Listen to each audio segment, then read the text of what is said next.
आगे बढ़ते हैं।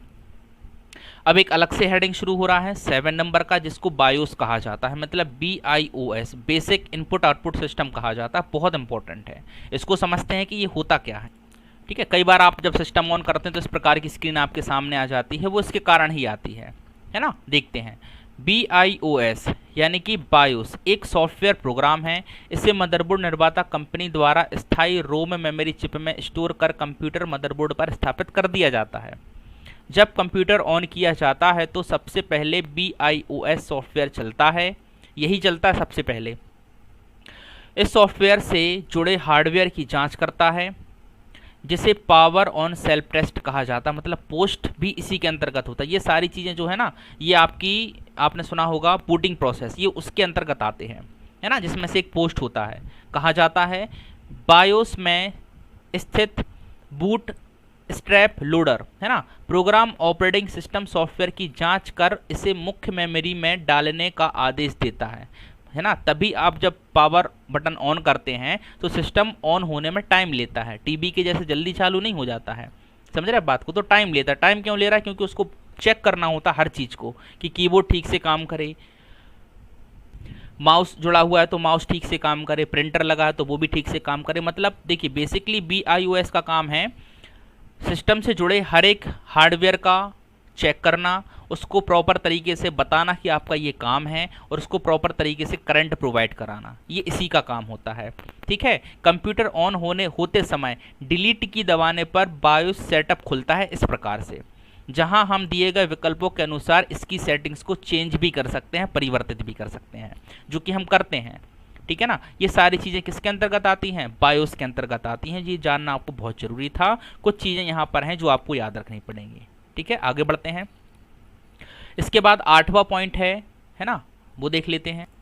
देखिए, आउटपुट डिवाइस, है ना। आउटपुट डिवाइस कंप्यूटर द्वारा प्रोसेसिंग के पश्चात प्राप्त आंतरिक तथा अंतिम परिणामों को यूजर्स तक पहुँचने के लिए या पहुँचाने के लिए यूज़ की जाने वाली एक डिवाइस है।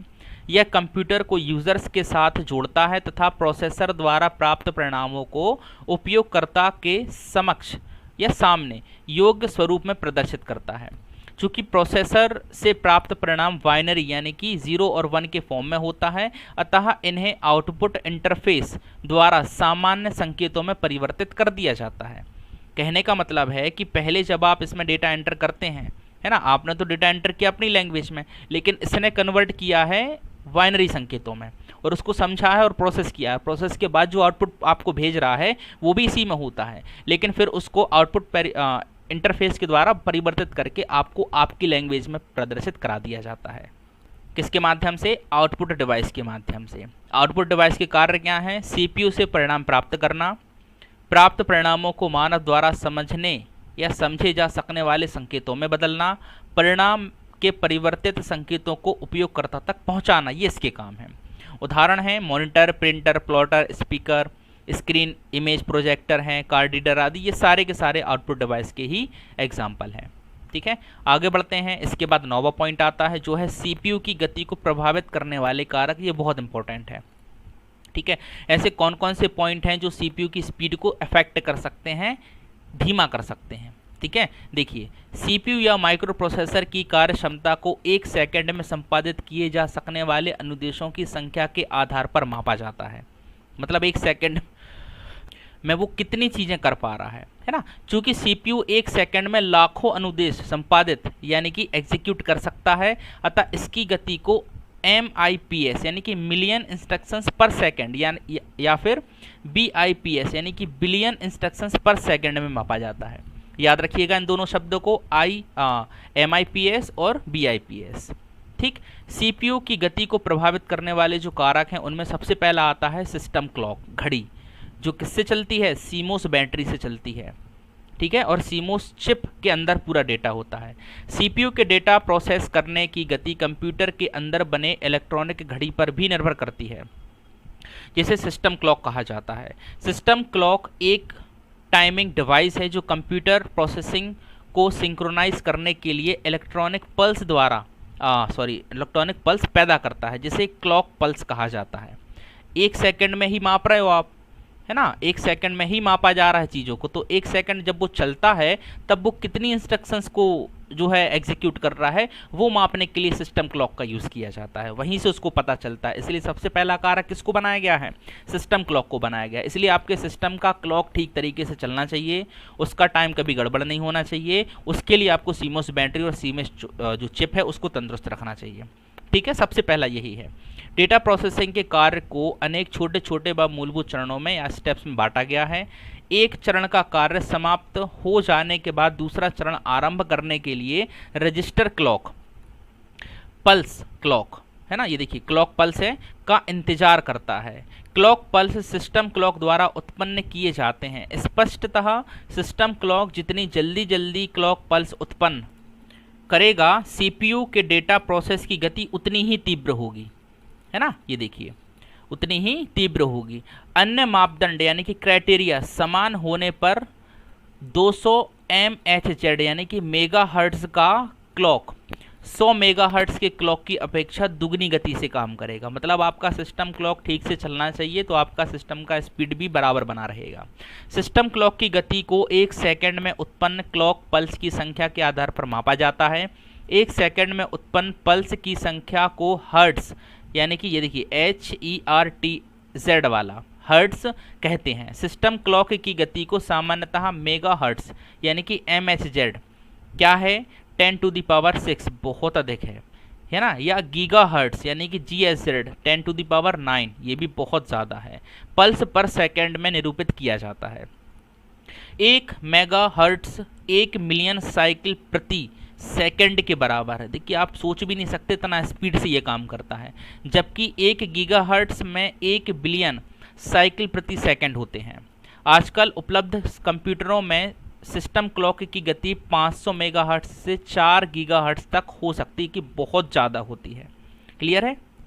तो कहने का मतलब है आपके सिस्टम का जो क्लॉक है वो बहुत अच्छे तरीके से काम करना चाहिए। अगला जो सेकंड आता है वो है आपका रजिस्टर मेमोरी, है ना, जो सीपीयू के ऊपर इनबिल्ट होता है। सीपीयू रजिस्टर के में स्थित डेटा को ही प्रोसेस कर सकता है। सीपीयू में रजिस्टर की संख्या तथा आकार जितना अधिक होगा, सीपीयू में प्रोसेसिंग की गति भी उतनी ही तीव्र होगी। मतलब कहने का है जितना अच्छा मदरबोर्ड या जिस अच्छा कंपनी का मदरबोर्ड आप खरीदेंगे, जैसे कि आज के समय में जो चल रहा है वो एसस का चल रहा है ना, एसस प्राइम बहुत शानदार है, बहुत तेज गति देता है। तो ये जो उसके ऊपर जो रजिस्टर मेमोरी लगे होते हैं ये बहुत तेज होते हैं, खुद का जो हीट सिंक है उनके पास होता है तो बहुत तेज हो जाते हैं। तीसरा है शब्द लेंथ यानी कि वर्ड लेंथ की बात कर रहा है। वर्ड लेंथ इसको परास भी कहा जाता है। बाइनरी अंकों यानी कि बिट की वह संख्या है जो कंप्यूटर एक बार में प्रोसेसिंग के लिए लेता है।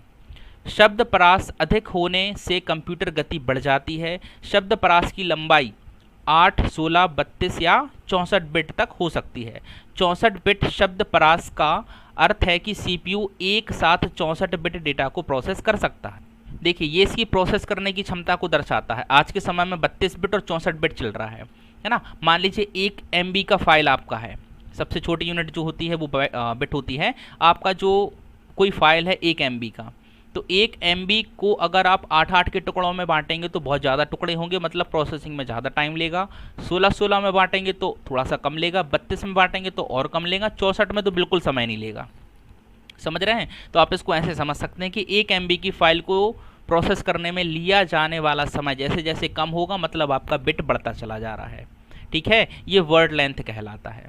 ध्यान रखिएगा, इसको बहुत इंपॉर्टेंट है ना। जो आपके सिस्टम होते हैं उनको अब कोई सॉफ्टवेयर आप इंस्टॉल करा रहे हैं तो सबसे पहले पूछा जाता है कि कौन सा बिट आपका सिस्टम सपोर्ट करता है ना। तो ये आपको जो है सिस्टम कॉन्फ़िगरेशन के अंदर मिल जाता है कि 32 बिट सपोर्ट कर रहा है कि 64 बिट सपोर्ट कर रहा है।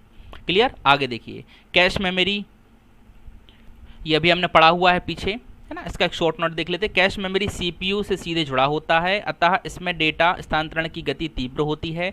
स्पष्टतः कैश मेमोरी का आकार बड़ा होने पर सीपीयू की गति भी तीव्र हो जाती है। ये देखिए, है ना, जैसा कि मैंने अभी मदरबोर्ड के बारे में आपको बताया, ये वैसे ही काम करता है। फिर सिस्टम बस, ये भी मैं आपको बता चुका हूँ।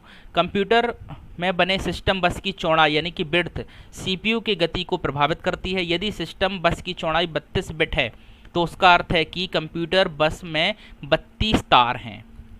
है ना, यानी कि 32 पाथ हैं। तात्पर्य यह है कि प्रोसेसर एक साथ 32 बिट डेटा का आदान प्रदान कर सकता है। ठीक है, ये देखिए बहुत इंपॉर्टेंट है। 64 बिट मतलब क्या हो जाएगा, उसमें 64 तार हैं, मतलब 64 पाथ ऐसे बने हुए हैं लंबाई में। ठीक है, ये आपको समझने लायक है। आगे देखिएगा, समांतर गणना यानी कि पैरेलल ऑपरेशन की बात कर रहा है। एक साथ कई निर्देशों के क्रियान्वयन से सीपीयू की क्षमता का बेहतर उपयोग होता है, जिससे कंप्यूटर की गति बढ़ती है ना। डुअल कोर या मल्टी कोर प्रोसेसर में एक साथ 2 या अधिक प्रोसेसर एक ही चिप पर बनाए जाते हैं। इससे पैरेलल प्रोसेसिंग का प्रयोग होता है, जिसके कारण सीपीयू की कार्य क्षमता में वृद्धि होती है। ठीक है, ये देखिए आपने अब आप सुनना शुरू कर दिए हैं, डुअल कोर है, मल्टी प्रोसेसिंग है, मतलब एक ही मदरबोर्ड के ऊपर कई सारी चीज़ों को लेकर के आए हैं, बहुत सारे जो आपके सीपीयू हैं उनको लेकर के आए हैं, है ना। तो आपने जो जनरेशन सुने होंगे, 7th जनरेशन है, 9th है, 10th है ना, ये सारे के सारे इन्हीं को इंटीग्रेट करते हैं। आगे बढ़ते हैं, अगला जो लास्ट कार्य किसका है, सीपीयू और अन्य उपकरणों के बीच समन्वय, है ना, यानी कि इंटरेक्शन कैसे होगा। सामान्यतः सीपीयू तीव्र गणना करता है, अतः अन्य उपकरणों के धीमा होने में कंप्यूटर की गति प्रभावित होती है। अगर आपके ठीक कंपनी के या सही कंपनी के आप उपकरण यूज़ नहीं कर रहे हैं, इनपुट डिवाइस ठीक नहीं है आपकी, है ना, डेटा एंटर ठीक से नहीं कर पा रहे हैं, तो ऑब्वियस सी बात है सीपीयू की गति धीमी हो जाएगी, स्पीड उसकी बढ़ेगी नहीं। ठीक है ना, इस चीज़ का थोड़ा सा ध्यान रखना, कंपनी की चीज़ें अपने को यूज़ करनी है। और सारी चीज़ें डिसाइड की जाती हैं प्रोसेसर के द्वारा। आप किस टाइप का प्रोसेसर यूज़ कर रहे हैं, प्रोसेसर के अकॉर्डिंग ही मदरबोर्ड लिया जाता है, और प्रोसेसर के अकॉर्डिंग मदरबोर्ड के बाद फिर सारी चीज़ें ली जाती हैं। उसमें आपका मॉनिटर स्क्रीन भी आता है, माउस भी आता है, कीबोर्ड भी आता है, ग्राफिक कार्ड भी आता है, एसएमपीएस भी आता है, एसएसडी भी आता है, आपका हार्ड डिस्क भी आता है। ये सारी चीज़ें उसी से जुड़ी होती हैं। तो सबसे पहले आपका जो केंद्र माना जाता है वो प्रोसेसर ही माना जाता है। ठीक है, इसका थोड़ा सा ध्यान रखना है। आगे बढ़ते हैं, ये आपका जो लास्ट पॉइंट है, 10th पॉइंट है, ये कह रहा है कंप्यूटर सिस्टम के कार्य क्षमता की माप कैसे की जाती है ना, measuring the performance of the computer. ये अलग से पॉइंट है ना, ये उससे जुड़ा हुआ नहीं है। कैसे मापते हैं ये देख लेते हैं। सबसे पहला आता है इसमें थ्रूपुट। थ्रूपुट क्या होता है, प्रति इकाई समय में कंप्यूटर द्वारा संपादित किए गए उपयोगी प्रोसेस की संख्या थ्रूपुट कहलाती है। इसको अंडरलाइन करिएगा, ध्यान रखिएगा। अधिक थ्रूपुट बेहतर कार्य क्षमता को इंगित यानी कि इंडिकेट करता है, पर यह प्रोसेस किए गए कार्य के प्रकार पर भी निर्भर करता है। ठीक है, सेकंड आता है आपका रिस्पॉन्स टाइम, वो गलत लग गया है, रिस्पॉन्स टाइम आपका आता है। मल्टीटास्किंग ऑपरेटिंग सिस्टम में, मल्टीटास्किंग क्या है, एक साथ आप बहुत सारे टास्क चला सकते हैं, काम कर सकते हैं। मल्टीटास्किंग ऑपरेटिंग सिस्टम में कंप्यूटर अपना थोड़ा थोड़ा समय सभी कार्यों के प्रोसेसिंग के लिए देता है। कंप्यूटर को प्रोसेसिंग के लिए कार्य दिए जाने तथा सीपीयू द्वारा उस कार्य को संपादित करने के लिए कई पहली प्रतिक्रियाओं के बीच का समय रिस्पॉन्स टाइम कहलाता है। ध्यान रखिएगा, बेहतर कार्य क्षमता के लिए रिस्पॉन्स टाइम का कम होना बहुत ज़रूरी है। मतलब रिस्पॉन्स कैसे कर रहा है, अगर आपने जो भी डेटा दिया है प्रोसेसिंग के लिए, अगर उसको प्रोसेस करने में कम टाइम ले रहा है, जल्दी से कर दे रहा है तो ठीक है, अगर टाइम ज़्यादा ले रहा है तो फिर इसकी स्पीड जो है अफेक्ट होगी और ठीक से काम नहीं करेगा। ठीक है, तीसरा पॉइंट आता है turn around time. Turn around time क्या होता है, कंप्यूटर को प्रोसेसिंग के लिए कार्य दिए जाने तथा कंप्यूटर द्वारा उसे पूरा कर अंतिम परिणाम देने के बीच का समय टर्न अराउंड टाइम कहलाता है। बेहतर कार्य क्षमता के लिए टर्न अराउंड टाइम कम होना चाहिए। ठीक है, इन चीज़ों का ध्यान रखेंगे। देखिए बहुत नई चीज़ें हैं, छोटी छोटी चीज़ें हैं, यहीं से क्वेश्चन बहुत निकलते हैं, तो इनका आपको विशेष ध्यान रखना है।